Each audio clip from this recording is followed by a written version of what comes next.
Қайырлы күн баршаңызға. Бүгін сіздермен осындай фруктовый салат пен мохито дайындайтын боламыз. Видеоны соңына дейін көріңіздер. Ең алдымен фруктыларымыздың барлығын төртбұрыштап турап шығатын боламыз. Видеода көрсетілгендей керек құрамның барлығын видеоның астына жазып кететін боламын.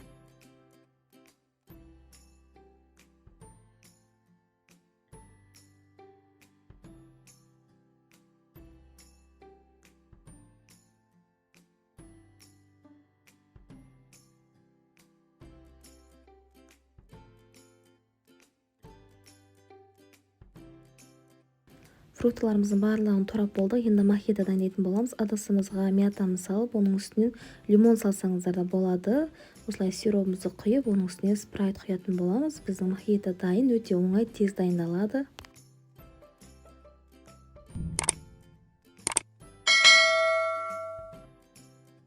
Фруктыларымыздың үстіне йогуртымызды құйып шығатын боламыз. Оның үстінен гранатамен әсемдейтін боламыз. Біздің салатымыз, мохитомыз дайын болды. Өте керемет, балаларға қатты ұнады. Сіздер де жасап көріңіздер.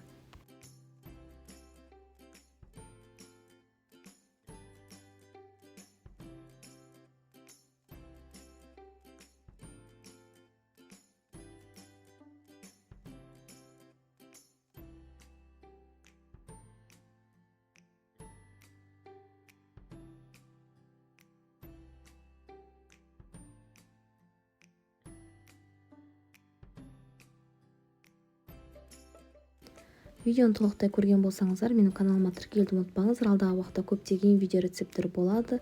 Сіздермен болған Балжан, астарыңыз дәмді болсын.